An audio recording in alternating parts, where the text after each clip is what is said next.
Então, você se apresenta também, diga da sua experiência também. Ela já me disse que vai ser interagir, mas não vou falar, vai sair limitáveis no meio do mato. E sim, obrigado. Obrigado. Bom, boa tarde a todos. Em primeiro lugar, queria agradecer este convite, que é, para mim é uma delícia poder colaborar um pouquinho com tudo isso que acontece nesta casa aqui e na casa maior, né, que nós sabemos. Obrigada, Nutella. Obrigada a vocês por estarem aqui no sábado à tarde, o pessoal também que está aí nas casas também. Obrigado pela presença. Eu sou psicóloga, né? Me formei no Brasil, vou falar rapidinho, em 1984, 85, né? Já faz bastante tempo. E sou uma psicóloga, me formei como psicóloga convencional lá no Brasil, mas tive a oportunidade de estudar numa faculdade muito pequenininha de São Paulo, Guarulhos, onde eu tive o privilégio de conhecer várias correntes da psicologia. Bom, tínhamos o nosso amigo Freud lá, nós tínhamos o Jung, tínhamos o Reich, tínhamos o Rogers, humanista, e, e toda essa linha mais eclético, não tão ortodoxo, não tão fechado, que permitiram que eu tivesse essa visão e ela foi bem sedimentada aqui. Mas quando eu acabei a psicologia, o meu curso de psicologia, eu fiquei pensando que se eu ficar só com a psicologia, eu ia ficar louca, porque eu não ia compreender, faltava algo mais. E esse algo mais, já na época, eu tive uma professora, de quem eu gostei muito, e que ela me dizia: Silvana, você tem que encontrar um caminho espiritual para dar base à psicologia, porque isto não é fácil ficar só com aquilo que a gente aprende na faculdade. Tanta análise, eh, tanto julgamento, principalmente naquela época e hoje, em alguns ambientes também. Então, eu fui fazer as minhas incursões, aí ver o que eu podia fazer, enfim. Entrei num curso de parapsicologia, já que era para além da psicologia, fui fazer parapsicologia. Confesso que tive lá, acho que 2 ou 3 meses, não sei se você lembra do Fábio Quinteiro. Sim. Então, eu fui fazer um curso com ele. Desenhando combatente do estriquismo. Exatamente, eu saí correndo. Eu entrei em choque com. Então, porque, pronto, aqui, que eu ouvia, não fazia que contato com o meu coração. Mas pronto, saí de lá e pensei, eu tenho que fazer faculdade, eu vou fazer física, mas eu sou ruim em matemática, não era física, só. E a vida foi esmorecendo. Depois fiz um curso de controle mental, o Silva Mind. Você lembra? Sim. Então, fiz o Silva Mind e foi interessante treinar a mente, mas também aquilo era pouco, porque aquilo era só treinar a mente, mas nada, né? Depois eu tive uma pessoa amiga que era um conhecido daquela minha professora que me falou para encontrar uma vertente assim, mais transcendente, e ele era bastante espiritualista e paranormal. E ele disse: sabe, Silvana, você está fazendo o seu mais, mas eu vou te apresentar com umas pessoas que acho que vai fazer mais a tua praia. Então, ele me apresentou uns discernentes do Silverline, eram professores, médicos, e eu tive a oportunidade bem novinha, porque eu tive na época de 24 anos, né, 25, e eu fui fazer um curso com essas pessoas, e eu não entendia bem muito bem o que eles faziam, mas eles falavam que iam nos hospitais e emanavam energia, e hoje eu percebo que era tipo reiki ou tipo falantes, e que eles, como eram médicos, eles estavam fazendo a mesma experiência a nível científico da remissão de alguns tumores daqueles pacientes que estavam ali. Bem, eu realmente entrei num mundo muito diferente, né? Só que a minha vida mudou e pronto, eu abandonei a psicologia por razões pessoais e tive 14 anos sem terminar. Mas por exemplo, a doutrina espírita estava também muito presente em mim. E eu, quando li os livros, eu pensava assim, "Ai, graças a Deus que eu moro no Brasil, porque já pensou, moro nesta época, já pensou, porque se eu tivesse que saber disto e ser perseguido como era antigamente, né? Nossa, como é que seria? Graças a Deus eu moro aqui e moro nesta época. Bem, eu vim para Portugal, mas eu vim para cá. Vim para cá há 33 anos atrás, e na verdade tinha uma estante, assim, de 2 ou 3 livrinhos lá no celular, eu esconderia. Pronto, e começo a entrar aqui, mas eu acho que eu fui mesmo trazida, eu não tenho dúvidas que eu fui trazida fora de Portugal, para fazer aquilo que eu, desde os 14 anos, decidi fazer, que foi psicologia. E quando eu vim para Portugal, e tentei trabalhar em outras coisas e o meu caminho estava sempre muito, muito bloqueado. Uma noite eu tenho uma epifania e parece que me vejo no chão, ali a chorar, eu estava muito triste. E eu olhei para mim e me falei assim, Silvana, o que você está fazendo com sua vida? Né? Você tem um curso de psicologia. E aí eu perdão a Deus e ao meu pai. Cara, desperdiçando a minha vida, né? E então, falei com o meu marido, Carlos, falei, olha, cara, eu vou trabalhar com psicologia.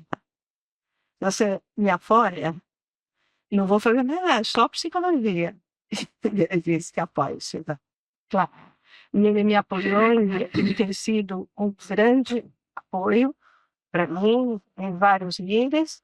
E eu começo, quando eu decidi fazer psicologia, trabalhar com psicologia, demorou mais eu trazer os meus documentos do Brasil do que eu entrar na vida ativa aqui. Eu trouxe os documentos em novembro de entrada na Universidade Minho, em fevereiro eu estava com o diploma certificado. E depois eu fui procurar emprego. Precisa de escola, tá? Aí, e nunca mais parei. E me transformei aqui numa psicóloga transpessoalista. Eu sou transpessoalista. Que é a linha transpessoal da psicologia? É uma psicologia que eh, faz tudo o que a psicologia convencional faz, mas ela tem uma diferença que ela olha o indivíduo primeiro como um todo. E tudo que está no entorno do indivíduo. Depois, as emoções são bem-vindas no consultório. Sim, todas. Não se nega nenhuma emoção. Nós vemos a intensidade e a qualidade da emoção. Vemos também se, em tempo e espaço, se ela está adequada com o evento que desencadeou. Vemos também a parte física, não sou médica, mas se a pessoa tem um problema físico que é recorrente, a gente vai ver que emoção que pode estar ali atrelada a esse problema físico. Né? Depois vemos a construção do padrão mental, né?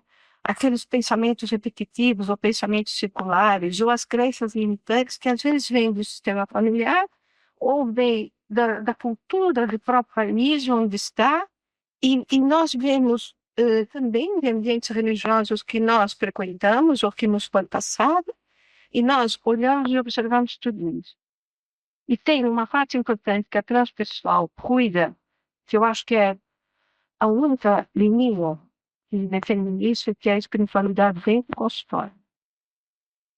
Então, eu digo, para mim, a espiritualidade verticalizada como uma dimensão do ser humano é essa que eu observo no consultório. Precisa ser trilhada, tratada, para que o indivíduo possa evoluir também a nível emocional, físico, mental, intelectual, mas também espiritual, ou seja, um adulto maduro espiritual.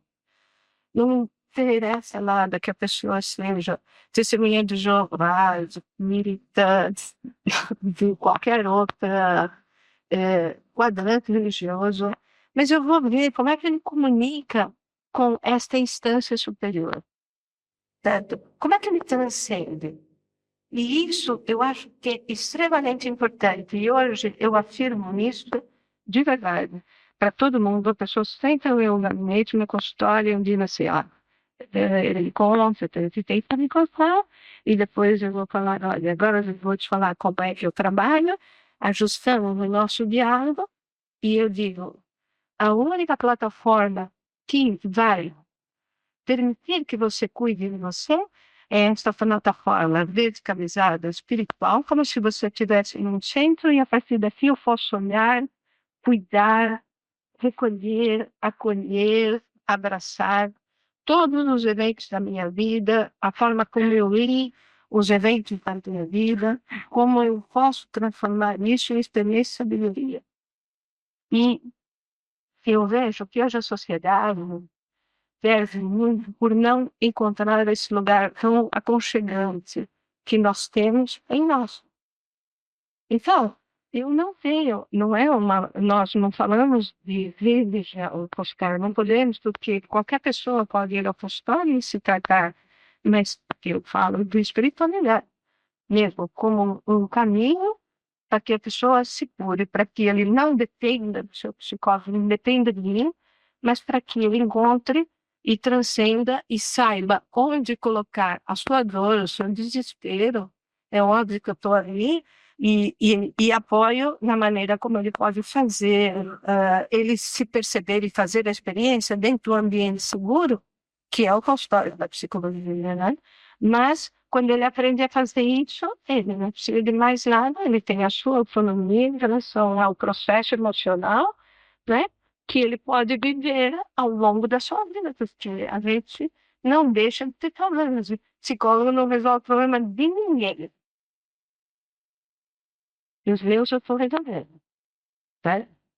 Como cada pessoa pode resolver os seus problemas, porque os problemas são o meio pelo qual o nosso espírito espiritualmente envolve esta consciência que não é daqui, mas existe aqui, através do espírito físico, ele está evoluindo e a personalidade é um excelente parceiro de jornada. Então temos que cuidar deste equilíbrio. É isso, é assim que eu trabalho, tá bom? Ok.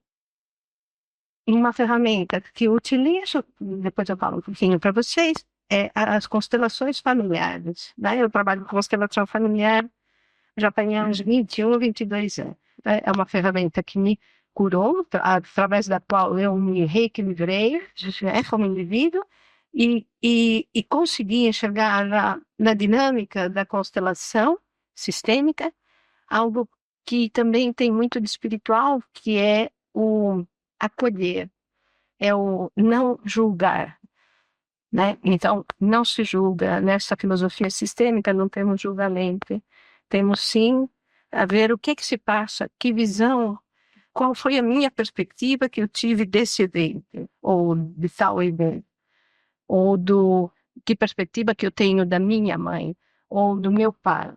Não é a minha mãe que é culpada pelos meus erros, mas é a perspectiva que eu adquiri da minha mãe fez com que eu criasse uma imagem da minha mãe, e essa imagem pode estar distorcida, e eu preciso redefinir esta imagem. Então, vou mudar a perspectiva. E encontro um lugar confortável para onde olhar da minha mãe e tomar conta das minhas leituras que eu fiz em relação à minha infância e etc. A informação da família, envolvendo da filha, é mais ou menos assim. Bom, hoje vamos falar, eu vou falar um pouquinho, mas também quero ouvir de vocês sobre saúde mental dos jovens. Né? Adolescência, jovens adultos, mais ou menos de 18 a 24, não é uma idade, não é fechada, né? Isto é mais ou menos. Eu não trabalho com jovens. Por exemplo, eu trabalho com adultos, mas trabalho com pais de jovens. Às vezes, vou atender algum jovem, mas eu primeiro atendo o jovem, depois chamo o pai, a mãe, ou, sabe? Se o jovem, por exemplo, precisa de algo mais, eu vou encaminhar uma colega, eu prefiro ficar com os pais, para orientar os pais diante daquilo jovem. Mas se eu vejo que o jovem tem profundidade para ouvir o que eu vou falar para ele, não é? Então eu fico com ele. porque eu sinto que ele compreende e vai ser bom para ele compreender o que eu estou a falar, e eu sou bem direto, né? Por isso, mas os jovens, eles são, para mim, neste momento que nós estamos atravessando o planeta Terra, são uma franja de indivíduos na sociedade que, ai, como é que eu vou dizer para vocês? Eu não quero ser, não estou ser fatalista naquilo que eu estou dizendo, mas que nós precisamos ter bastante cuidado, porque são muito permeáveis a muita coisa que está acontecendo no planeta. Nós estamos passando um período de instabilidade planetária pelo próprio planeta. O planeta está se reciclando. Fora isso, é lógico que temos tudo o que acontece lá fora, coisas boas e como coisas menos boas. Temos de tudo. Mas os jovens estão muito permeáveis a muita informação que vai apoiar alguns desequilíbrios que eles têm pela sua própria dinâmica de adolescência, de crescimento, e que precisa ser acompanhado. Eu tenho essa preocupação. E o pessoal que eu conheço, que também faz constelação, e o grupo de constelação que tem, estou sempre vendo quando é que algum profissional vai dinamizar grupo de jovens com constelação, que eu acho que é extremamente importante. E a constelação tem umas bases interessantes para expressar o sentimento que o indivíduo tem. Então, eu começo aqui, quando eu falo de jovem, o que é adolescente? Algum de vocês passou com adolescente? Não lembro. Já faz tempo. Mas sabe, eu posso trazer um pouquinho, ou pedir para vocês trazerem um bocadinho o vosso adolescente. Assim, um pouquinho, vocês fecharam um pouco os olhos e sentirem esse adolescente que vocês foram, como que ele era? Não era esse adolescente que estava com sono com o olho, sabe? Naquela época. Como que estava a família? Em que lugar que vocês estavam? Quais eram os medos que vos ocorriam? Que dinâmicas que vocês temiam? Também vejo que tem aqui gente que não precisa lembrar do seu adolescente, mas que está assim, tá no próximo momento da existência da adolescência. Já vida.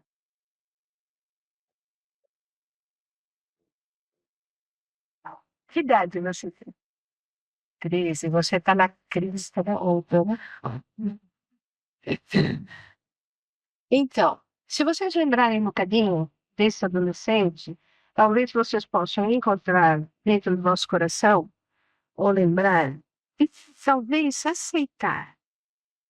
Nessa lembrança, procurem acolher o vosso adolescente, aceitar como é um momento super, super, super difícil.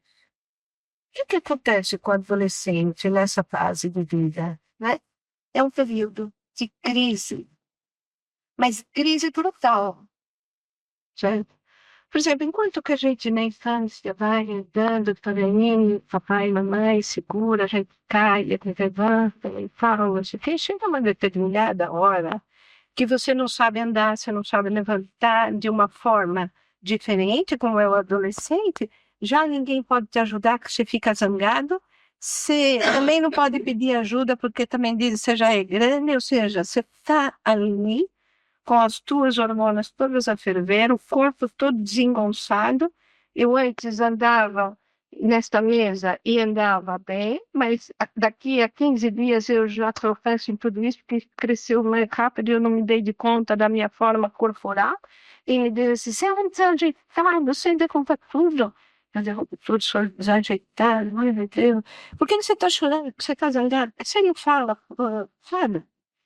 É crise, crise, crise, crise. Né? O adolescente, ele está em crise. E ele está no período de grande, grande reprovação interna. Eu não sei fazer com tudo isso. Né? Ninguém vê de manual, né? E então, nesse período de crise, de reformulação, ele está indo ao encontro de quem ele é, de pessoa que eu sou. Eu me lembro de, por exemplo, quando eu estava passando assim, pela adolescência, 17, 18 anos, eu tinha acabado de sair daqui de Portugal, morei aqui 2 anos, já então, os meus pais emigraram e a família toda, graças a Deus, eles todo mundo, né? Eh, mas eu estava passando e falei assim, nossa, eu vou sair para o mundo, mas o mundo é assustador.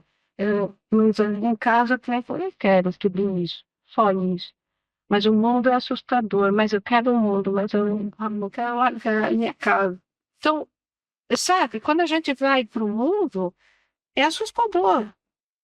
Assustador.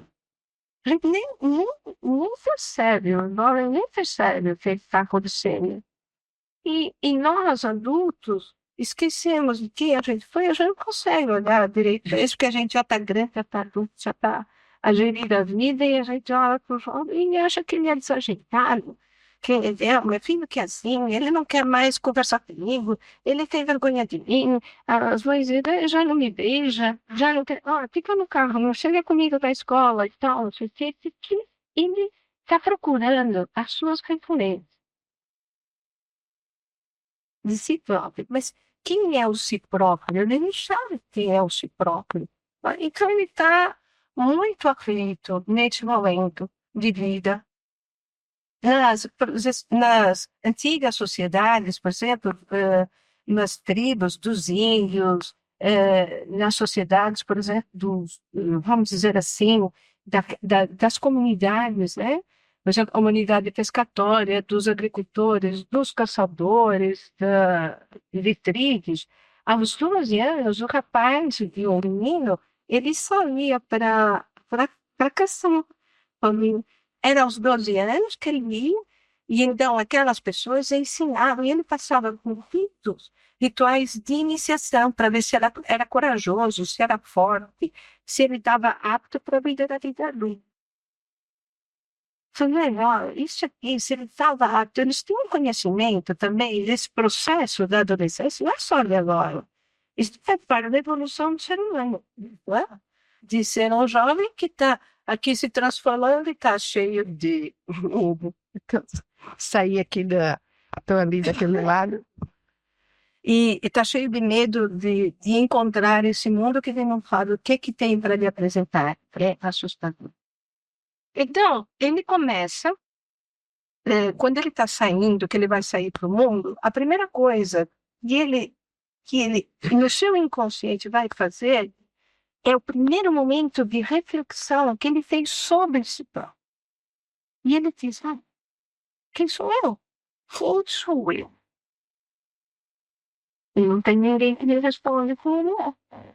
Quem sou eu? O que eu estou fazendo aqui? São perguntas que ficam no subconsciente do indivíduo. Esse quem sou eu está lá assim.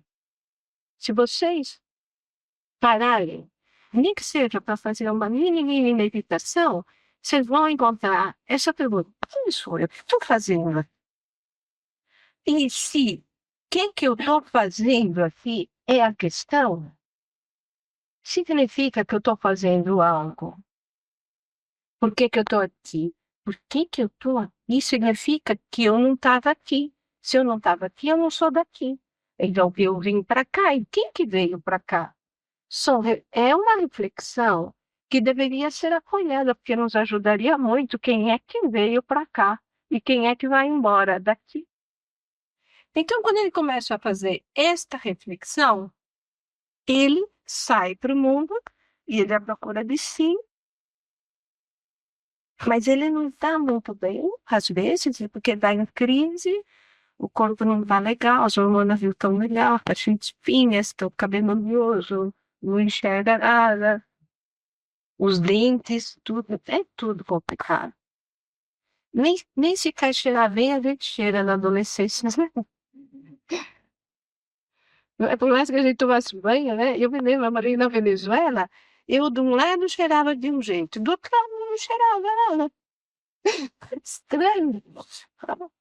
Então, então ele começa a se. Como ele reflete, ele começa a olhar para ele, começa a olhar para fora, começa a olhar para ele, começa a olhar para fora, ele entra na comparação. Ah, aquele é assim, eu sou assada, aquele é mais alto, eu sou mais baixo, é gordo, que eu sou magro, aquele é feio, aquela é assim, uma comparação. Se, na verdade, é difícil dar apoio a esse momento de comparação, porque, na verdade, há muitos estereótipos aos quais a gente eu corresponde, principalmente à nossa sociedade, que nos tenta encaixar num padrão de harmonia e beleza, é complicado, não é? E o coitado do adolescente, ele vai entrar para o mundo, ele, o jovem, ele se sente meio amedrontado, porque aquilo que ele conhece é o seu veículo físico, certo? Daí eu estou introduzindo aqui um bocadinho para vocês a necessidade da espiritualidade em casa. Porque se o jovem ficar com os 10 centímetros de testa achando que ele é só aquilo, meu Deus, ele vai ter que reformular o corpo. Não me sinto bem dentro deste corpo, eu preciso alargar, apertar, eu preciso fazer qualquer coisa, porque eu não me encaixo nesse padrões. Isso é assustador. Na minha época, se calhar não era tão assustador, a gente não tinha tanta informação, nem tanta exigência. Quando eu vou, mas nem tanta. Mas hoje, gente do céu, meu Deus do céu, eu fecho mesmo auxílio e proteção a esse povo, e se eu puder fazer alguma coisa, sabe, eu me disponibilizo. Enfim, é muito importante que estes jovens sejam acolhidos, né? Porque temos os riscos de perder essa gente. Os riscos de perder. Perder porque são vulneráveis. Por exemplo, se se você não encontra ninguém que já pode te dizer assim, eu sei o que é que você está sentindo. Eu já passei por isso. Você não está louco, você não é um inadaptado, nem nada. Vamos aprender a falar sobre isso. E então ele se sente incluído. Senão, ele vai se incluir em quem lhe der um propósito. E pode ser um propósito muito esquisito. Ok? Então, por exemplo, o Reich, Wilhelm Reich, ele trabalhou com psicologia corporal. Tem um livro dele que fala da teoria toda dele. Ele viveu na época do nazismo. E o que aconteceu com ele? Ele estudou a circulação energética no indivíduo que ele chamava de orgulho. Então, o que fez com que a extrema-direita do nazismo tivesse sucesso? Porque eles pegaram a energia dos adolescentes e canalizaram para a guerra.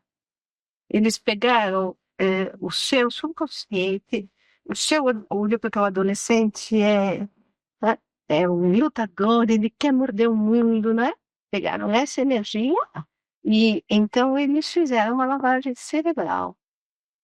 E cortaram por exemplo, mesmo a nível sexual, eles cortaram todo o impulso deles se apaixonarem, etc. Era tudo cá. Esse livro se chama Combate Sexual da Juventude, um livro que para mim mexeu muito. Eu tenho uma história engraçada, porque a minha professora, na época, pediu para a gente ler, falou assim, vai cair na prova o livro que era A Função do Orgasmo, que é desse senhor. E eu tinha emprestado o livro. E eu não entendia nada daquele livro, nada, no Brasil, isso em 1981, 82.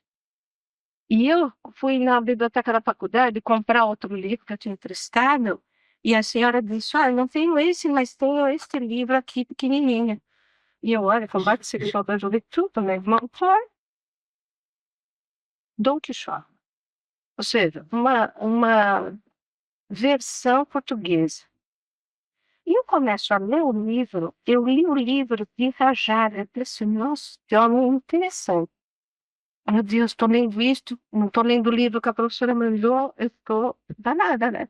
Eu fui fazer a prova. Fui fazer a prova e fiz a prova assim, nossa, eu entendo a teoria desse homem, cara, eu entendi tudo. Fui, entrego a prova.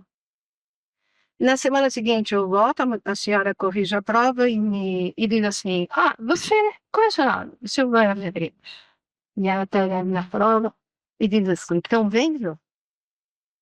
Ela foi a única que entendeu a teoria que eu tenho andado 6 meses a explicar a você. E deu 20 valores e ainda escreveu assim, com louvor. As minhas amigas, quando eu cheguei no lugar, começaram a me beliscar. Você não fez nada. O que aconteceu? A gente lia livros no Brasil, todos rasgados, eles tinham reticências de parênteses. Você lia uma frase, estava cortada por causa da ditadura brasileira. Portugal tinha saído da ditadura. O livro do senhor estava inteirinho, eu li e compreendi. Você sabe o que é? Você lê uma coisa e fala, eu não tenho nada disso, eu sou burro. Mas não é. Pode ver. Não quiseram que a gente soubesse. Certo? Eu não sou isso, entendeu? Sim. Ok. Dos rígidos? Isso. Dos rígidos? Dos Deles dessa geração superior. Exatamente.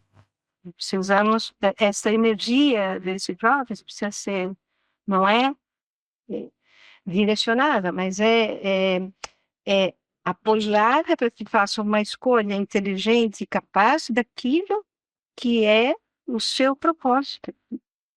Entende? E esse propósito precisa que o jovem entenda que tem que estar alinhado com algo maior, um bem maior. Né? E, de repente, ele acha que o bem maior é o café de droga. Porque pode existir isso, porque se ele se sente excluído, ele precisa de algo maior que ele, que o oriente. E se é isto que o oriente, ele vai. Esta semana estava lendo um estudo, eu esqueci o nome da senhora, em Barcelona, ela foi ver o que acontece com os jovens que são violentos e que podem, por exemplo, desatar e explodir e tal. Ela pegou uma comunidade em Barcelona, 533 jovens, escolheu 38 que disseram abertamente que eles eram capazes de se fazer explodir.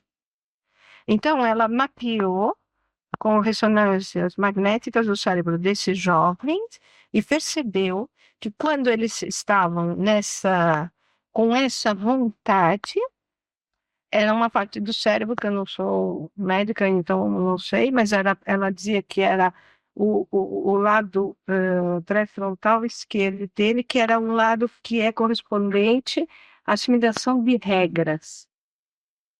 E então eles colocaram os jovens a jogar um jogo, um cyberball. Eram 38, tinha 3 jogadores espanhóis virtuais, mas eles tinham 7.000. Então os espanhóis jogavam a bola para metade deles e a outra metade nunca jogavam a bola. Então, essa metade dos jovens que estavam a jogar, que se sentiram excluídos, eles perceberam que eles tinham regras, vamos supor, eles tinham coisas que eles consideravam sagradas para eles, né? Tá lá, vamos supor que eles tivessem uma religião e poderia ser sagrado o nome do profeta, poderia ser sagrado isto, e tudo bem, eles defendiam, mas a, a permeabilidade de sacralizar outras coisas estava aberta. Ou seja, alguém que interiorizasse ali a exclusão permitia que isso acontecesse a nível cerebral. Então, se alguém chegasse e falasse, isso aqui que é importante para você, é ótimo. Então, ele abre a franja de sacralizar, de dar importância, mas uma importância tipo, eu morro por isto, e fica muito permeável. Então, e a exclusão está diretamente ligada a isso. Então, exclusão é algo que a gente precisa cuidar, mesmo dentro da nossa casa. Então, ninguém gosta de ser excluído, a gente gosta de ser incluído. Sim. Então, o jovem sai à procura da sua identidade. O que acontece com ele? Quando ele vai à procura, né? Vamos supor, se ele tem uma família, vamos supor, uma família ideal. Eu vou colocar aqui um modelo ideal, que não existe. Ideal. Exato. Mas é só de brincadeirinha, porque não existe. A família perfeita não existe como, por exemplo, neste mundo da matéria, nós vivemos, convivemos com a imperfeição. Temos um modelo a nível mesmo dos nossos cromossomos, nós temos um modelo de perfeição, que é um modelo de perfeição daquilo que vamos chamar de Deus, que é a perfeição divina, que é realmente o nosso espírito, mas aqui, em termos do planeta, na nossa matéria, nós não chegamos a essa perfeição, porque nós vivemos e evoluímos através do conflito. É o conflito entre a perfeição que eu sinto aqui e aquilo que eu posso fazer com a minha matéria. Isso é complicado, sabe? É complicado eu gerir estas duas consciências em mim, certo? E é por isso que, como eu estava dizendo, se fizermos uma família, um modelo ideal, vamos imaginar, a gente tem um modelo ideal, né? Então, a primeira adolescência do indivíduo, ela acontece aos 3 anos de idade. Olha, vocês que têm filhos, vejam como é que era o filhinho aos 3 anos de idade, como é que você se comportou com ele, e veja como é o adolescente que você tem lá. Enquanto o filhinho, por exemplo, de 3 anos de idade, queria esta caneta, queria, porque queria, tem que ser agora, e eu quero a caneta, eu quero, mãe, me leve, eu faço o vídeo e tal, não sei o que, não sei o que mais. Quando ele chegar lá nos 12, 15, 17, ele quer, porque ele quer, porque ele quer, porque ele quer, porque ele quer. Principalmente se ele não foi treinado para suportar a frustração. Nós temos que educar as nossas crianças para suportar a frustração. Sabe? Porque nós não temos tudo aquilo que a gente quer no momento que a gente quer. Isso é de grande importância e criar uma sociedade tirana, né, que são derrubar a mesa, que eu quero, porque estão criados num modelo de perfeição, você tem que ser perfeito. Então, se eu sou perfeito, eu posso tudo, eu quero tudo, é agora que eu quero tudo. Pronto, mas na família, que eu assim, o modelo ideal, este papai e esta mamãe ensinam esta criança. Isto tirei, sabe de quem? Do Dr. Sérgio Oliveira, conhece? Sérgio, então, ele disse isso, acho que foi na palestra sobre ciência e espiritualidade no Porto. Então, ele disse assim, aos 3 anos de idade, a criança precisa saber que existe papai, mamãe, dinheiro e Jesus. O que é isso, dinheiro, Jesus, papai, mamãe, trabalho? Significa que a criança tem que saber que o papai e a mamãe são os donos lá de casa, que eles trabalham, eles trazem as coisas para as crianças na medida das necessidades da família. Mas que se o papai e a mamãe acontece alguma coisa com o papai e com a mamãe, existe alguém maior que o papai e que a mamãe. Isso é extremamente importante. Porque nessa fase, a criança começa o desenvolvimento do neurônio da transcendência. Ele me chamou assim. Que é quando a criança, sabe, reza para o papai do céu para ficar tudo bem, para não sei o que, ele leva. Ele se eleva no pequenininho. O que acontece quando a criança, isso eu vejo no consultório, e nós vemos, eu já vejo isso no consultório, eu não trato crianças agora, mas trato adultos, e as crianças desses adultos ainda estão enredadas nesse processo, que é A criança se vê que o papai e a mamãe são frágeis, todo mundo tem a sua fragilidade, mas a vida, aconteceu uma coisa, uma morte de um filho, um pai que fica desempregado, a criança vê que o pai está fragilizado, está triste, o que é que ela vai fazer? Ela, se não tem o Jesus, ela vai tomar energeticamente o papel do pai ou da mãe. Então ela acha que ela está segurando o teto da casa e que ela é forte o suficiente. Porque ela não consegue entregar as suas dores para o seu papai e para sua mamãe. Porque se ela derramar uma lágrima para a mãe já tem um fardo, a mãe vai sucumbir com a dor dela. Então ela guarda para ela todo esse sentimento. Tá?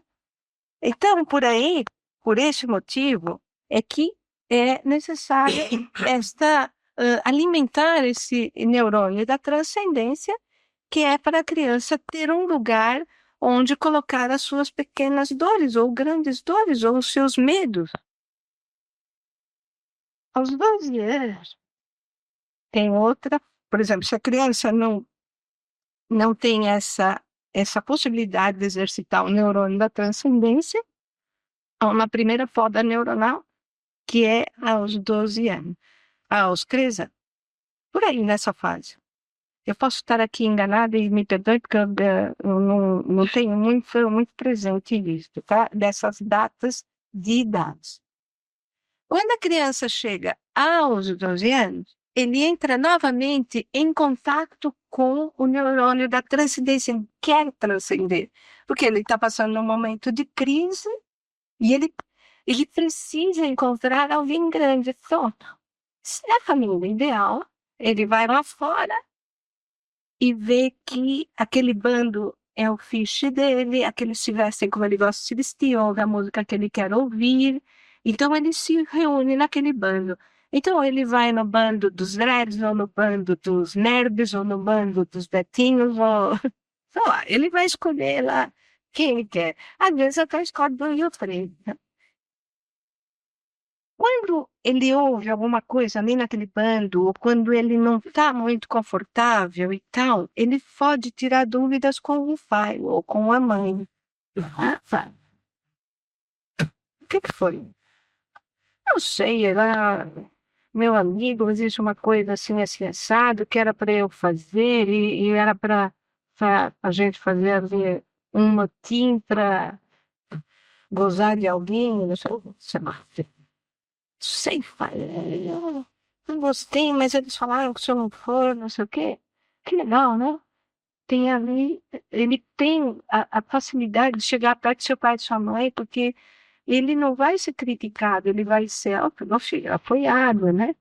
Pronto, tudo bem, vê lá o que, que você quer fazer, olha, você vê os valores que você tem, vê lá se você quer fazer mal a alguém, vê lá como é que você vai lidar com. Bom, permite que ele experimente e fica de olho. Ou então o filho chega em casa e diz assim, quando eu morava no Brasil, era assim que a gente era educado, né? Eu vivi muito na rua, depois eu fui para a Venezuela, e na Venezuela fecharam por causa de segurança. Mas enquanto eu morei no Brasil, era pequenininha, é, a gente brincava na rua com todo mundo.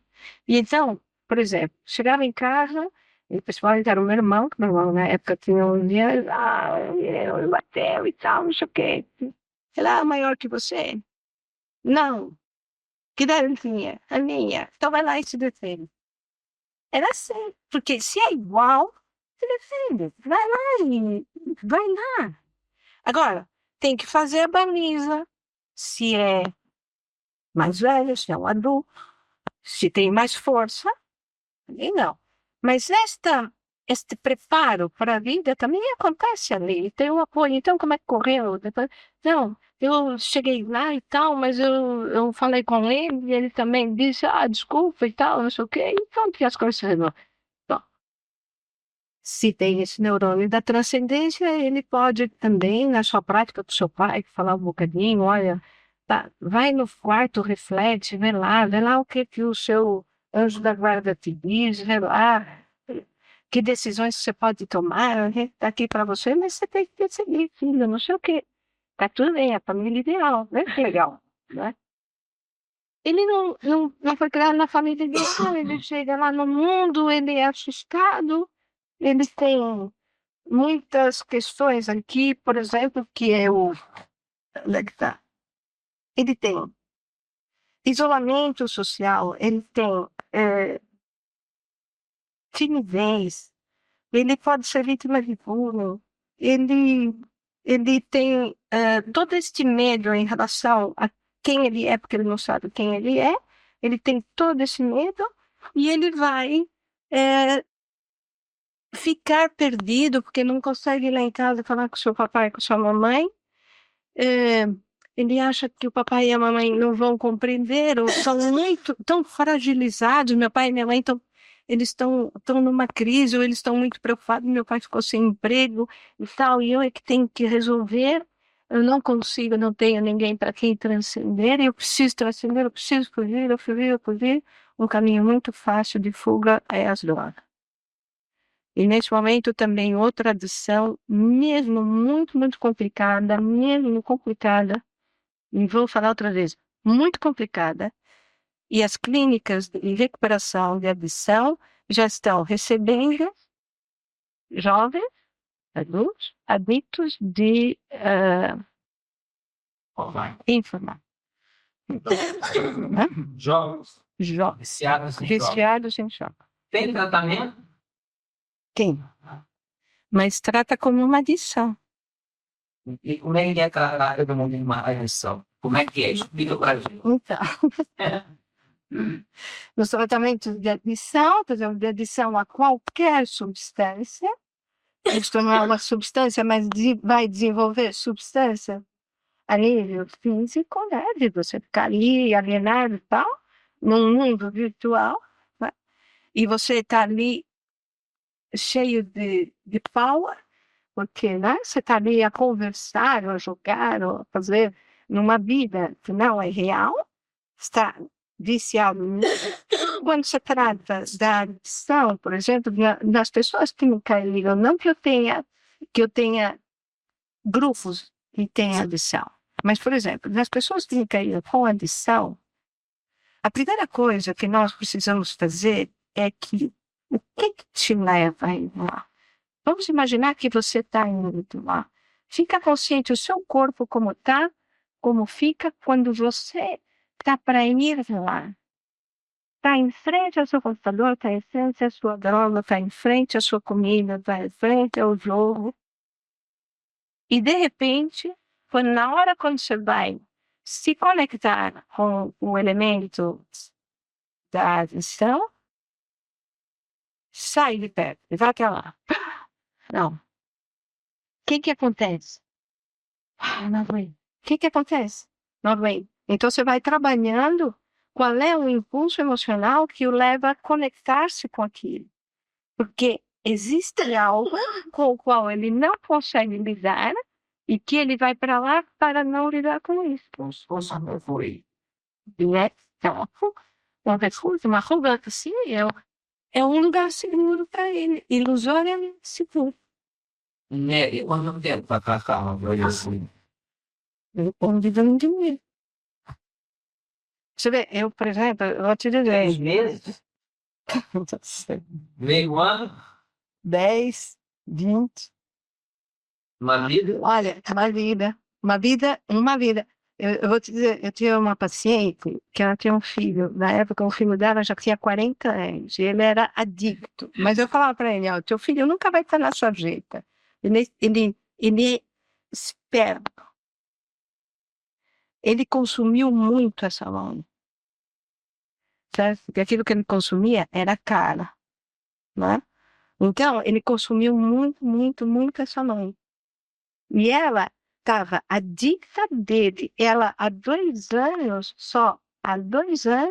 que ela cortou ele mora no Brasil, mas ela cortou. Ela bloqueou ele nos telefones dela, ela bloqueou, não fala com ele, nem nada, não quer nem saber. É porque ele quer, mas não quer. Ela teve que fazer um detox desse filhote de ouro. Ela viu? Que é isso ser adicta. a adição do filho, que é a codependência, né? Então, você vê, eu conheço ela há uns 20 anos, você tem uma ideia. Eu falava para ela, o filho dela, quando eu estava junto, ele não tinha, ele não sentava à mesa, eu almoçava com ela, assim, e na casa dela, ele não falava, ele não queria me ver. Porque eu sabia, ele sabia que eu sabia. Ela sabia se ele consumia droga e que era para ela. Mas ele vinha sempre com esperto, bonito. Eu falava, ele nunca vai cair nessa jeito. Novo, bonito, mas algo enorme. Ele era outro modelo. Outro modelo. É. Ele estava sempre encontrando uma mãe, certo? Para sustentar isso. Pode-se dizer que a nossa geração atual, no campo da saúde mental, é mais viciosa do que as gerações anteriores, né? Ou apenas a gente mudou o dia. Hoje é viciados na internet e antigamente não tinha, porque não havia internet.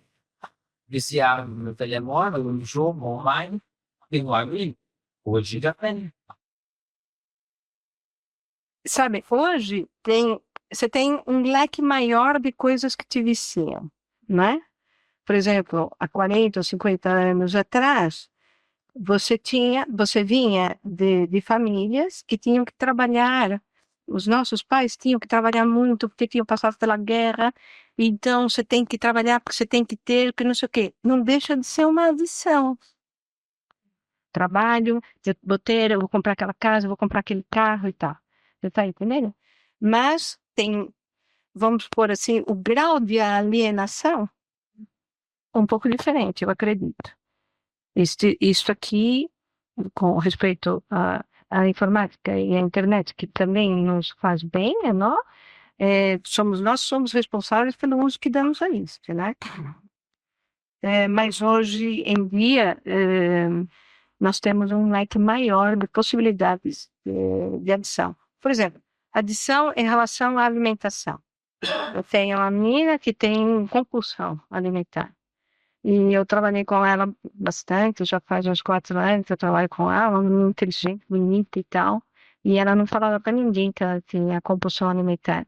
E quando ela assume diante das amigas dela, né, que ela tem compulsão alimentar, então ela começa a melhorar. Você está entendendo?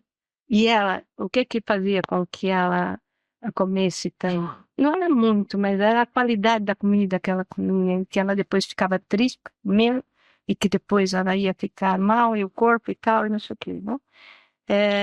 Ela tinha realmente um estresse, uma mulher bonita, médica, bem-sucedida, as melhores notas, ela trabalhou sempre, fazia tabelas de notas, e depois chegou no final do caminho da sua formação, fazia. Tá? Então, cada vez que ela tinha um momento de frustração, muito trabalho, no hospital onde estava e tal, chegava em casa e estava sozinha, e ela filha comigo. Então, graças a Deus, os episódios já diminuíram bastante, né? Dessa compulsão. Eu também, a compulsão é uma adição diferente, né? Porque é diferente. Pode ser compelido a fazer algo que você está vendo que você não gosta, mas você não aguenta aquilo, né? Eh, Eu vejo isso às vezes é que eu gosto de comer coisas boas, né? Coisas que não me fazem muito mal, mas eu vejo, por exemplo, se eu coloco uma coisa, eu estou sentindo que está vindo a devoradora. E a minha devoradora ainda chama uma turminha, você está entendendo? Eu tenho que ter cuidado com a devoradora, com a turminha, ter consciência disso. O que está acontecendo? Né? Então, voltando à sua questão, hoje em dia temos mais possibilidade, temos mais tempo. Na medida que a evolução nos facilitou certas coisas, para a nossa vida aqui na Terra, como também, se não tiverem cuidado, essas mesmas facilidades podem te fazer escorregar mais. Exatamente. Isso se chama viver no planeta. Experimentar, utilizar o livre-arbítrio através da consciência daquilo que estamos aqui a fazer. Isso ajuda muito, porque eu vejo a minha devoradora, né? Sou um ser humano, e eu vejo, eu tenho que conversar com ela e decidir para fazer uma boa escolha. Mas se eu não tiver consciente, ela toma conta de mim, me possui. Como as emoções nos possuem, como os pensamentos nos possuem. Então, estamos no planetinha Terra a fazer experiência. Nós vamos transcender. Depois de falar, gente, se vocês quiserem interromper, levantar, fazer perguntas, tá? Depois eu quero coisa. Uma geração que nós temos aí, jovem, tão ansiosa, né? A mão fica fria, o coração dispara, o sono vai embora, as pernas tremem, tá? Pulguita, da diarreia, aquelas reações todas. A gente não tinha isso. A geração dos nossos pais, a geração dos nossos avós, não tinha, não eram ansiosos. Não. Por quê? Se não, por quê? Então, por quê? Sabe, nós temos que agradecer muito aos nossos avós pelo caminho que eles trilharam aqui, né? Minha avó era lavradora, ela mexia com a terra, você está entendendo? Fez um caminho difícil, certo? Para ela sentar, né, naquela época, um ser humano sentar e ficar, deixa eu ver o que eu estou sentindo. Gente, pega na enxada, tenho muito frio, tenho fome, necessidades básicas para serem satisfeitas, crianças chorando por ambi e tal, o outro mais velho vai cuidar do mais novo, então vai ter tempo para sentir o filho.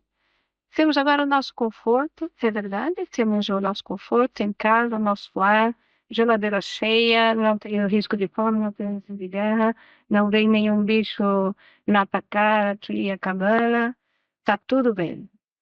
E por que está tudo bem? Está certo que estejamos bem. Não estou falando que é errado estarmos bem. Mas o que eu vou fazer com tanto bem? Ok? Ai, como é que eu posso sentir este bem-estar e fazer algo de bom com isso que eu estou sentindo?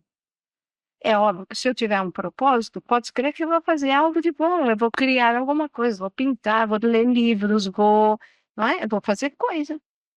Porque também nós estamos mais sutis. E se estamos mais sutis, temos influências e sentimos coisas muito mais do que o nosso avô sentia. Né? Eles ouviam um disco e a agulha era um prego. Vai pôr um CD lá no prego, vai a pena, vai, e agora lá que a gente, imagina a sutileza dos aparelhos. E acha que o nosso aparelho físico também não evoluiu? Então nós estamos muito sensíveis e muito permeáveis a muita informação que está no campo. Então, que dispara memórias que está no nosso campo realmente de medo. O passado, gente, não existe. Bom, para um casamento. Primeiro consigo, depois do entrou. Ali, pensamento é, mas olha, você está empregado, você tem comida, você está saudável, está tudo bem, está tudo bem. Esse é que é o problema, doutora. É que está tudo bem, tem aí qualquer coisa mal. Exatamente. Isso é exatamente o pensamento. O pensamento. E a gente precisa viver no presente, por isso que esta transcendência ela é mesmo importante. O que está acontecendo comigo agora, que me está deixando ansioso e nervoso, mas não está acontecendo nada. Porque se estiver acontecendo, eu corro e fujo, né? Por exemplo, se eu estou com medo de alguma coisa, e esta coisa está acontecendo, dispara adrenalina, dispara uma série de coisas, e eu vou fugir, lutar ou desmaiar. É o processo de reação em relação ao perigo, né? O que que acontece quando você pensa? Você pensa, você está lá sentado. Quando eu trabalhava com crianças, a criança chegava e eu falava assim, o que que acontece quando você chega em casa? Ah, eu chego em casa, e onde é que você põe a mochila? Então, agora na mochila. E depois, sento no sofá. Fazer o quê? Vou ver bonecos. Vai ver bonecos? E o que que você pensa enquanto você está vendo os bonecos? Pensa que tem que fazer os deveres. Então você não está vendo bonecos nenhum. Você está preocupado com os deveres. Não é melhor você ou faz os deveres ou diz, eu vou ver bonecos meia hora e depois vou fazer deveres, porque você não está nem num lugar nem outro. Eles acordavam para isso. Mas isso é o que acontece com a gente. Tipo, ai, o que será que vai acontecer? Você disse, está tudo tão bem, se calhar alguma coisa vai acontecer de mal. Não é?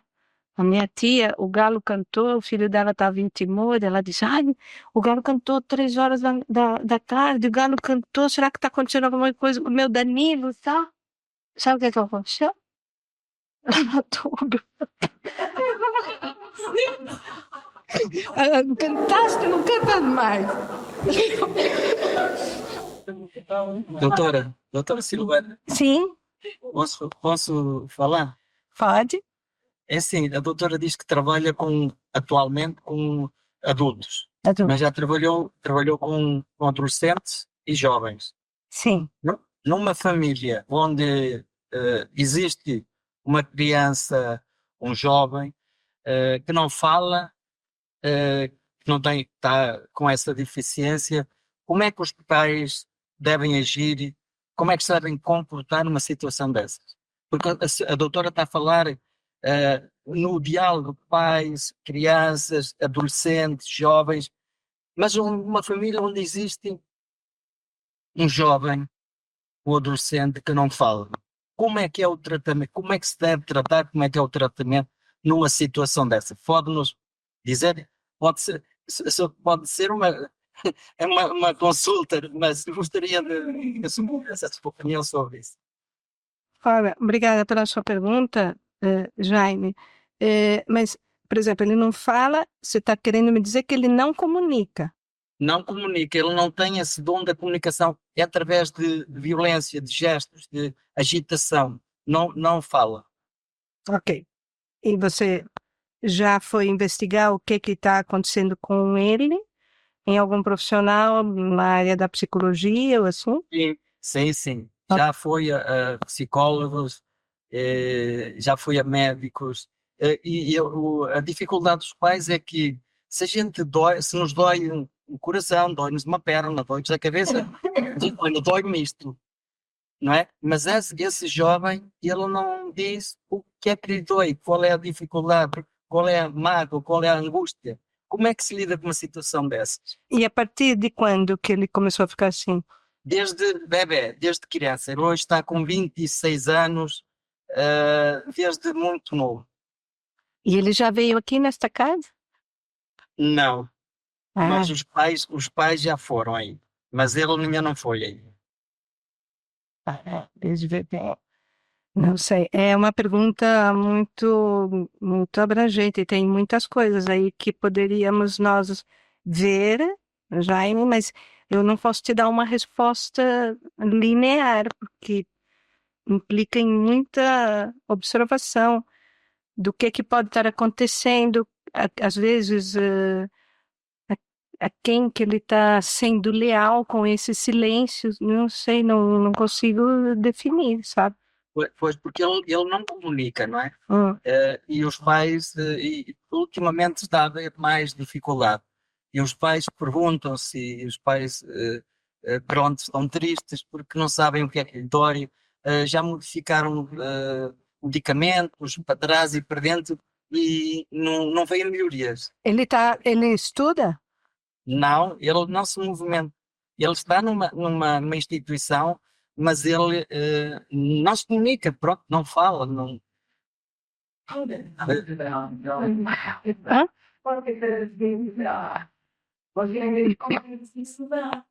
Estão dizendo aqui na plateia, por exemplo, se ele tem algum diagnóstico de alguma paralisia cerebral.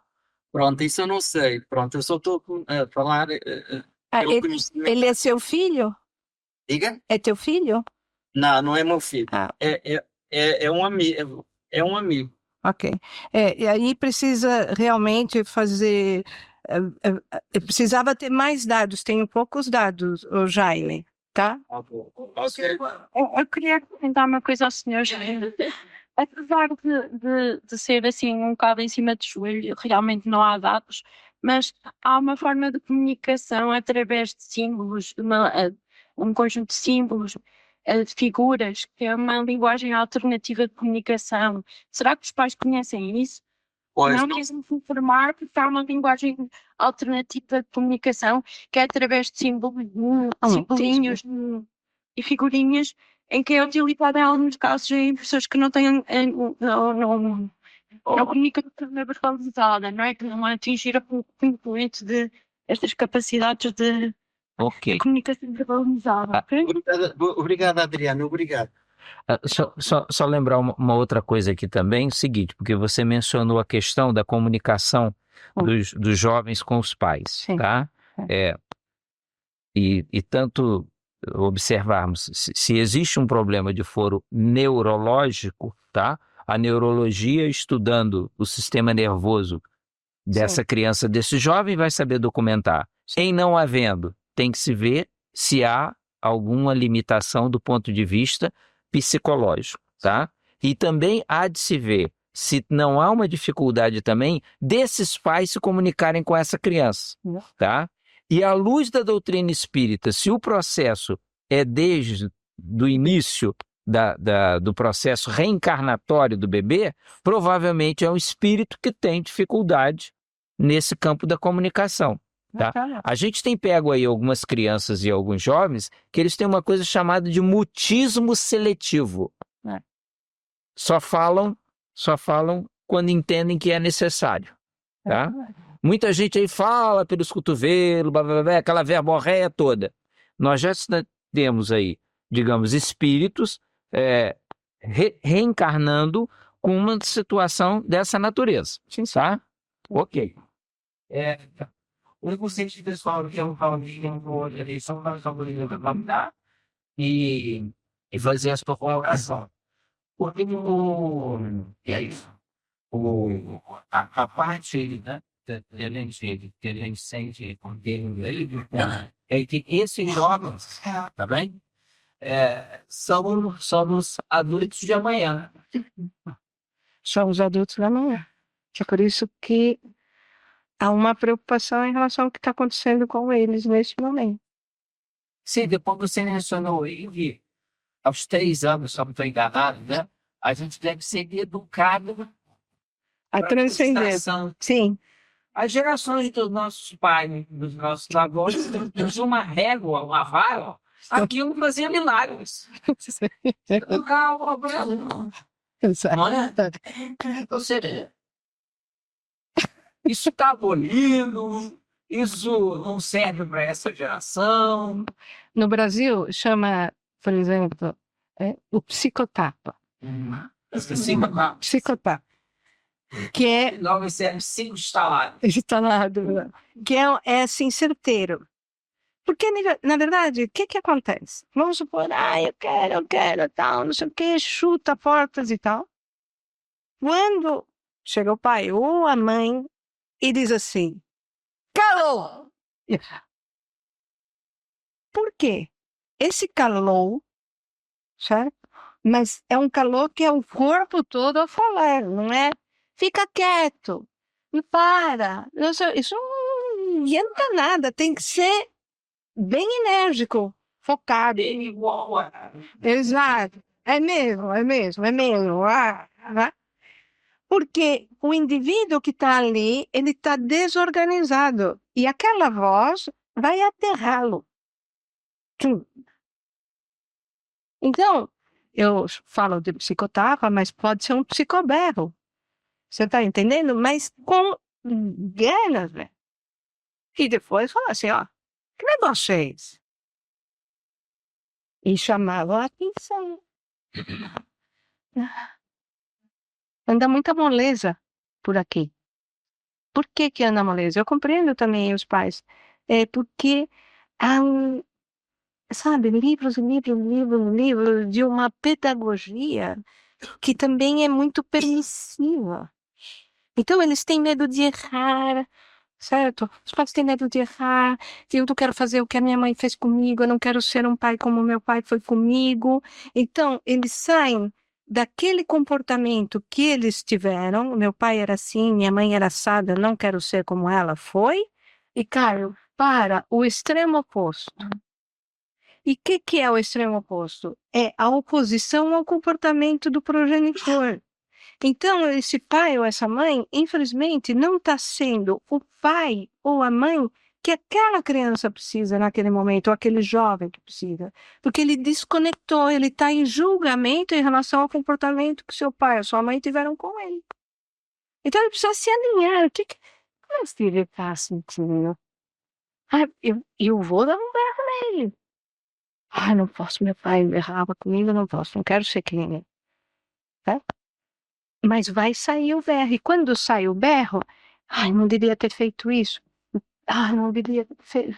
Então, ele passa por a autoridade em relação a este filho que ele teve com aquele berro, ele auto se sabota e vai, eu não queria fazer isso, então, desculpa, filho, e tal. Então, ele perde ali um momento de autoridade, porque até nem foi uma autoridade, ele está confuso, esse pai.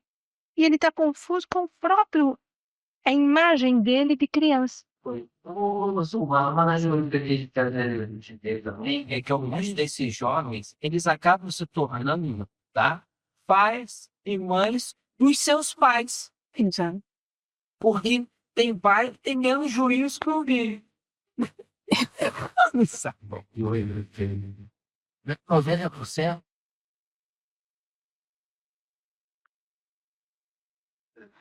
A chamada santa tá fixe. Mas eu vou bater ele. E falou por terreno. Porque ele todo dia. Ele pegou e ele fala.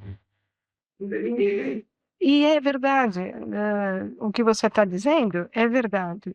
Por exemplo, nas constelações, e é muito interessante trabalhar com constelação, porque, por exemplo, se uma mãe está tendo problemas com o filho, problemas de autoridade, ou o pai, né? E quando ela olha para o filho, na constelação, nós identificamos que ela está fazendo uma projeção da sua própria criança ali. Então ela vê a fragilidade dela e ela não suporta a fragilidade dela. Então ela vai ou apoiar ou vai ser muito agressiva. Por exemplo, um caso, só para vocês terem ideia, o pai chega no meu consultório e diz assim: o meu filho, cada vez que eu chamo ele para vir, vem jantar. Ah, já vou. Só mais este boneco. É, disse, pai fera. A esposa dele é psicóloga, diz, calma.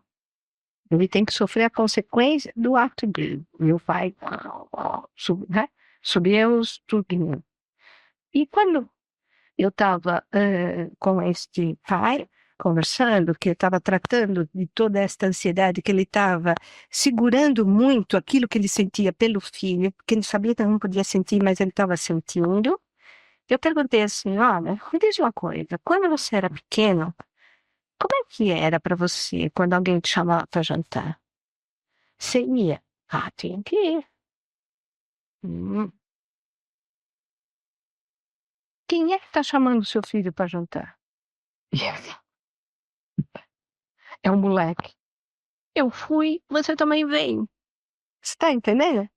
Me obrigaram, também te obrigo. Falei assim, ó, experimenta. Quando você for chamar o teu filho para jantar, vê quem é que está chamando. Acolhe o seu coração, o menino que você foi, e diz para o seu filho, vem jantar. E ele fez. Olha, foi até a esposa dele que me disse, ué, ele está delirando, o meu marido. Por quê? Porque ele chamou o filho para jantar E ele começou a jantar, chamou. Tá na hora de vir. E ele começa a jantar, começa a conversar com a esposa, que daqui a pouco ele vai falar, tá um moleque ali do lado, sentadinho, bonitinho para jantar. Porque quem chamou o moleque foi o pai adulto. Não foi um menino pequeno, birrento, que já que eu fiz, você também tem que fazer. Está entendendo? E essa projeção acontece. Tem mais tempo.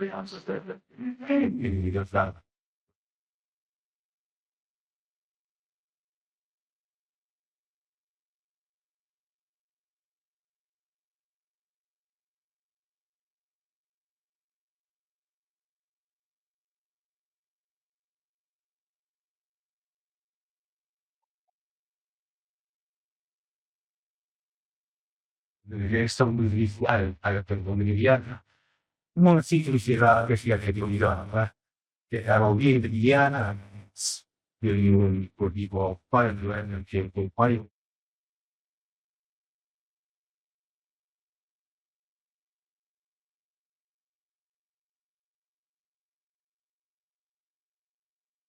ele está sendo ensinado vivo, mas o que é que quer, o que é que não tem, o que é que não quer, e então ele sou, e meu pai não havia estado, deixa eu ver, e agora não sei quantas questões também, tem ele quer, tem que estar alimentar, não. Portanto, realmente pensar uma viagem assim, então, acho que não vai. Nesse tipo de situação, a sociedade deixa a luz de ideia, e depois, para viver no mundo, então, para ir até ir a luz de ideia, deixa de dar a rotina, enviar o daqui, ou seja, já está.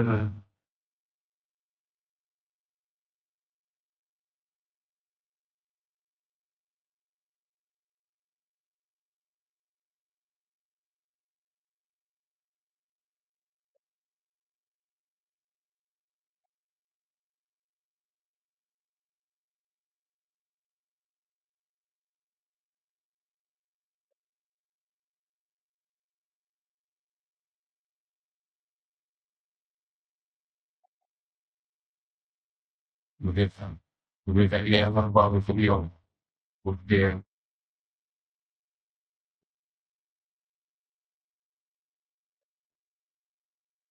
avessi potuto, io avrei una via, se avevo un dia, fatto a una di quindi solo e vedere quelli che altri che pigliano vivo, gli altri che hanno marcato fortuna, ma si sta avendo delle cose, allora, per dei livelli, então você deve ter prioridade, tu vai ter a vida, os atletas durante a tempo, isso é legal.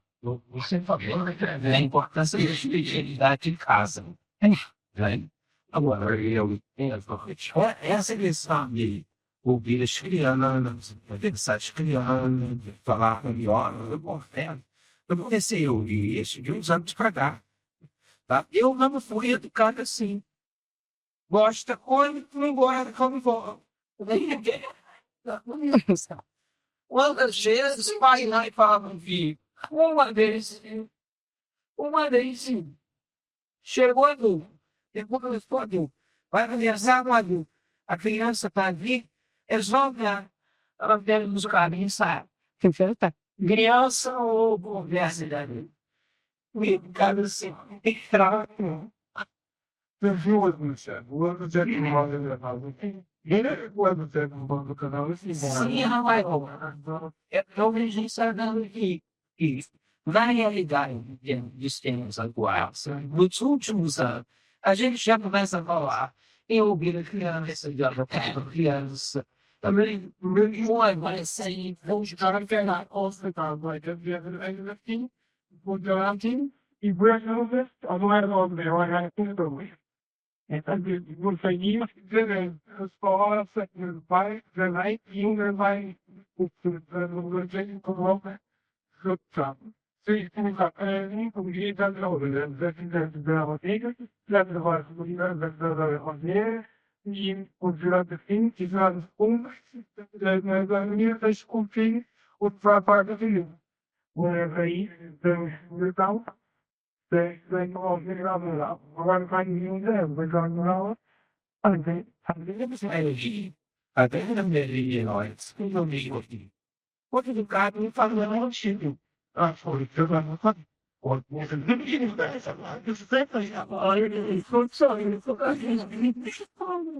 Eu abri, desapareceu, né? E ele dizia que seu pai, falando, seu avô, a minha, faz uma abordagem psicológica, acolhimento. Era aquelas primitivas. Assim, agora, a gente assim também, né? É que talvez o, o excesso, o excesso que a gente tem hoje, né? As facilidades que a gente tem hoje, talvez nem sempre a gente esteja utilizando da melhor maneira, tá? Para a gente poder chegar ao meio termo, Exato. tá? É isso. É isso.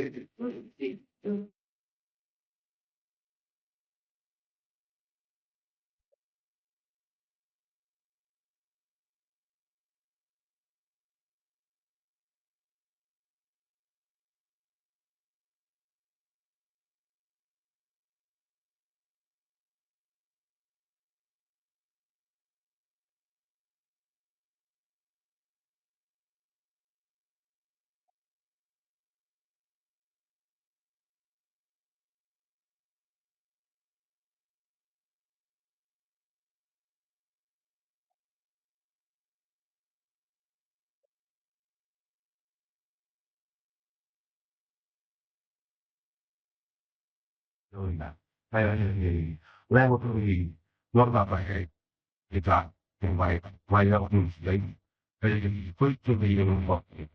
Não sabe o que eles falam lá. Tem uma parte de facilitação escolar. Isso é eu não vou ver. O tomate todo já não vai, porque já já rua chapada na criança, não tem como pão de festa, nem nem do que fora faz como enviar o rei e eu procuro tanto assim. Essa gente esticada assim, eu falo, digital no lá. Nessa questão de todas as informações e todas estas coisas, porque também há muito de gente que dá informações, mas não basta. Eu já logo.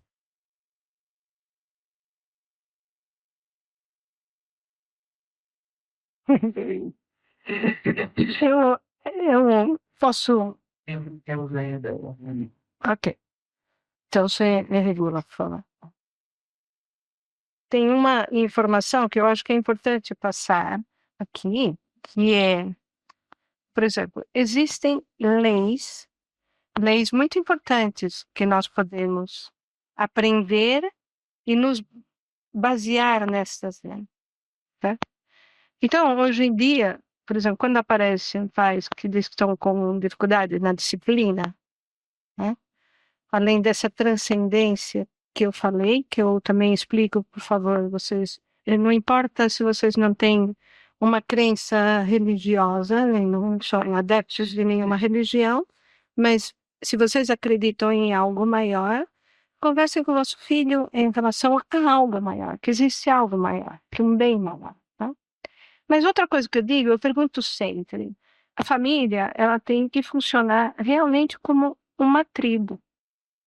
Todo mundo tem que trabalhar pelo bem da família, desde pequenininho, que recolhe lá os sapatos. Olha, a tua função vai ser pôr a água do gatinho na tigelinha, a tua função vai ser tirar a louça da máquina, a tua função vai ser. As crianças têm que ter uma função dentro do sistema familiar, porque todos precisam saber que contribuem energeticamente para receber aquilo que lhes é de direito. Essa é a lei, o trabalho sendo sagrado. Nós, no trabalho, nós temos que colocar a nossa energia de coração, eu estou dando aquilo que eu posso no meu trabalho, o melhor que posso e sei, mas estou aqui porque eu gosto disto. As pessoas vêm e me entregam a energia dela quando recebem o meu trabalho, então eu faço uma troca dinâmica com o universo. Porque aqui no planeta Terra, a gente não faz assim as coisas aparecem, nós temos que movimentar a energia e é pesado. É pesado não no sentido de ser doloroso e um sacrifício, como era antigamente, não. É matéria que a gente está movendo. E a criança, ela deve aprender em casa, desde pequeno. Mas para ela aprender, tem que ter coerência dentro da família. O pai não pode chegar e dizer assim: ah, todo mundo aqui tem que ter uma função. E a função dele é chegar, pôr uma cerveja do lado do sofá e for o futebol. E os pequenos lá, não, ele tem que entrar, ele faz parte também ali daquela dinâmica, até para ensinar a pequena criança que é assim. Que depois a criança também foi na escola, também trabalhou na escola, chega em casa, vai fazer o seu trabalhinho pequenino. Isto cria o quê? Cria uma estrutura também dentro da família de comunidade. Nós precisamos viver em comunidade, a gente esqueceu. Imagina, tem ilhas dentro de casa, uma televisão em cada quarto, um computador para cada um, uma PlayStation para cada um, sabe? Porque agora nem jogam dois irmãos, parece que jogam internet com fulano, ciclano, nem sei quem que joga, né? Então, esse sentido de comunidade, que dá essa prioridade ao trabalho e ao trabalho como sendo a energia que eu estou dando para poder receber, isso é extremamente importante, porque todos nós temos energia para dar.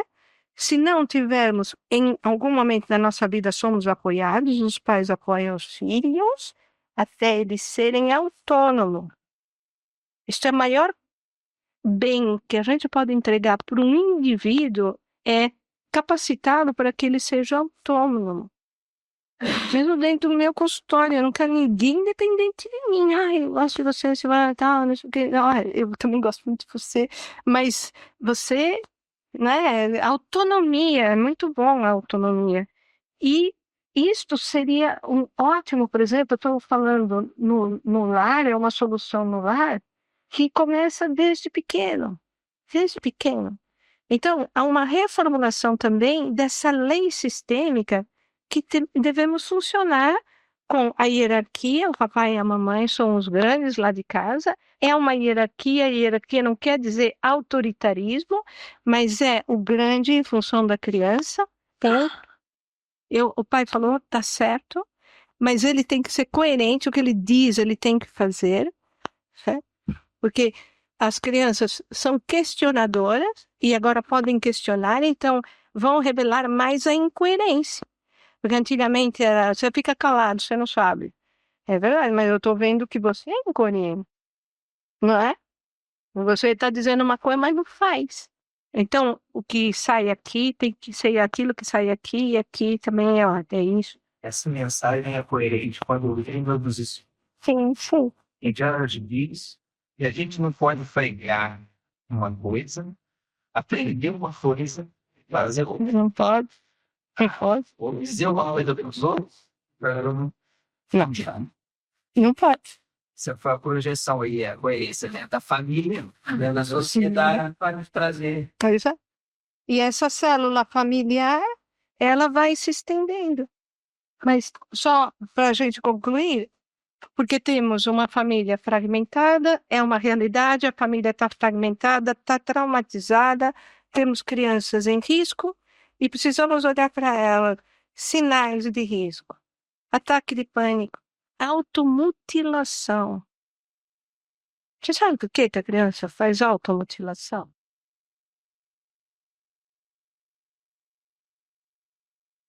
A dor emocional é tão forte, que o indivíduo não consegue nem falar da sua dor, então ele vai se magoar porque essa dor é menor que a dele.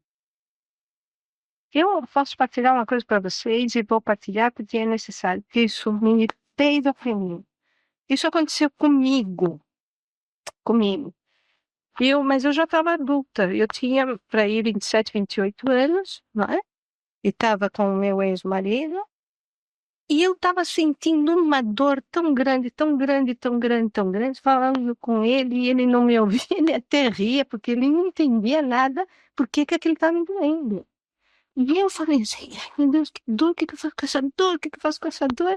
Fui na cozinha, peguei uma faca de sobremesa, e eu fiz aquele corte. Eu levei 17 pontos. Olha a força que eu fiz no meu braço de dor, olha, proporcional à dor que eu estava sentindo dentro. Ele, coitado, ficou doido, levou para o hospital, né? E eu também estava meia doida. Claro, só tocando aquilo. Então, eu tive uma sorte. Que eu cheguei no Brasil, eu cheguei nas urgências do hospital e veio um médico, não me lembro da cara dele, nem sei se ele existe de verdade, ou se ele existiu.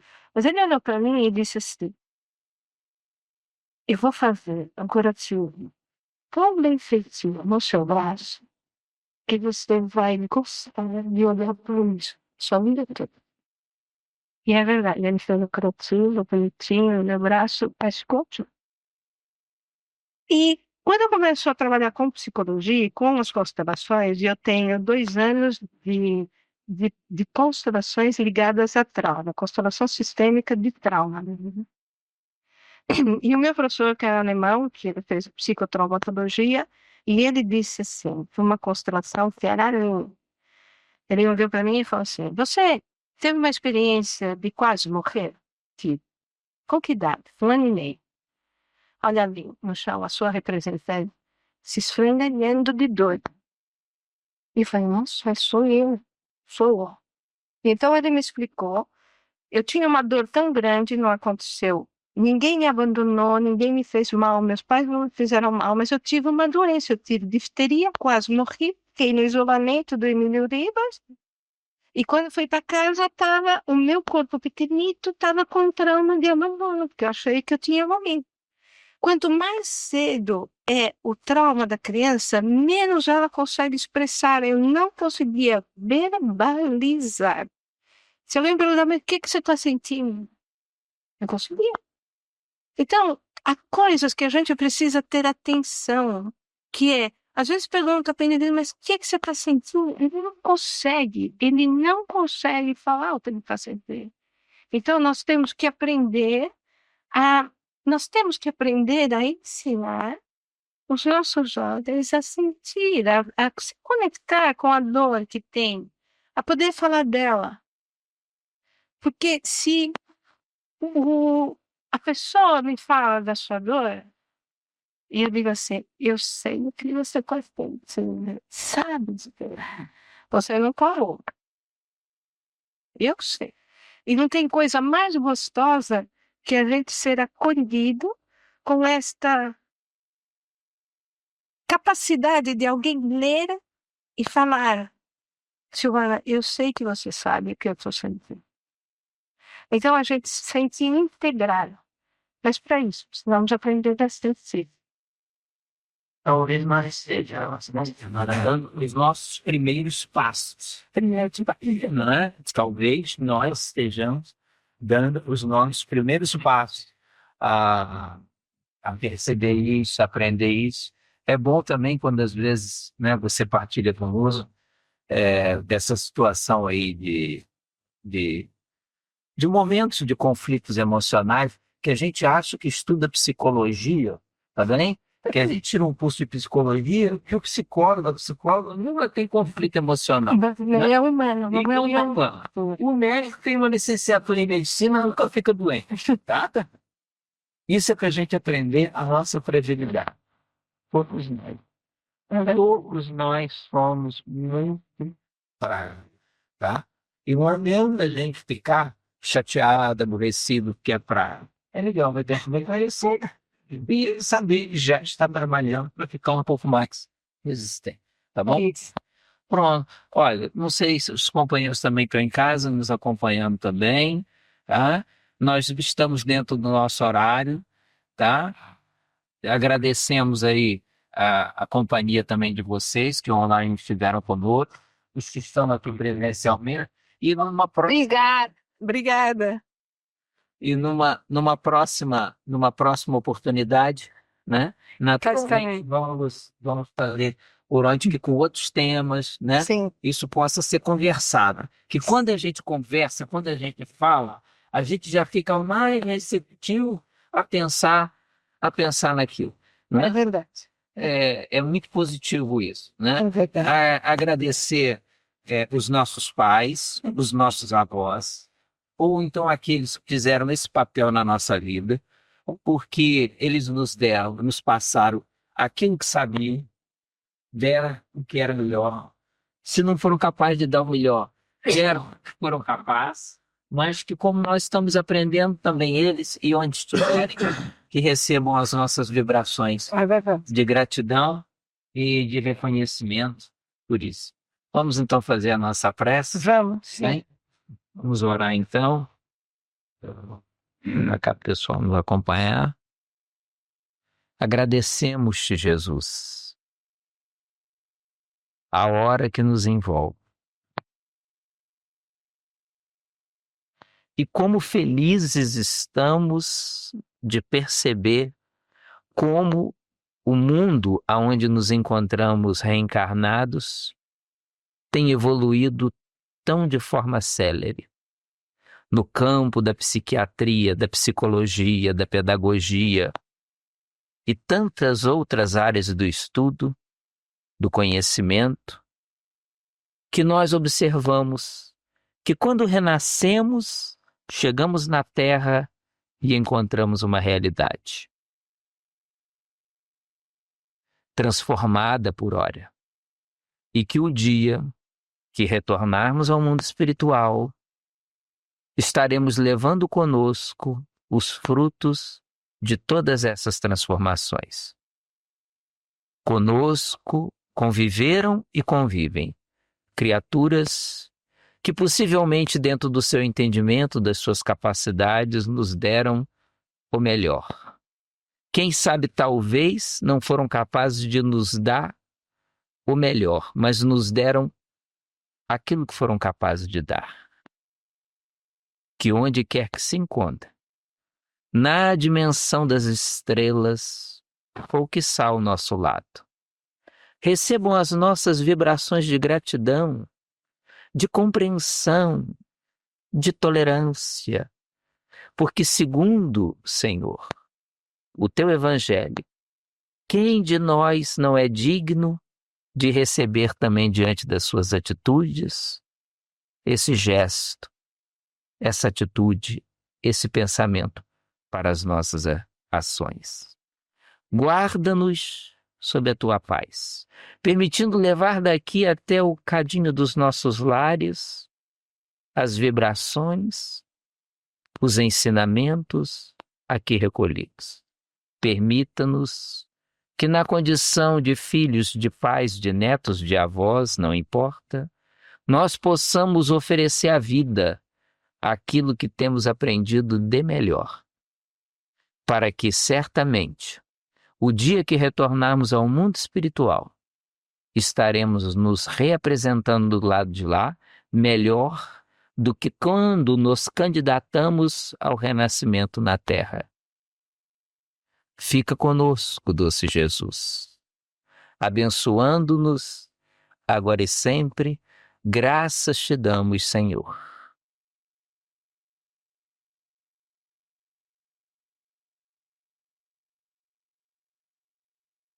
A turma que está em casa, turma que está aqui,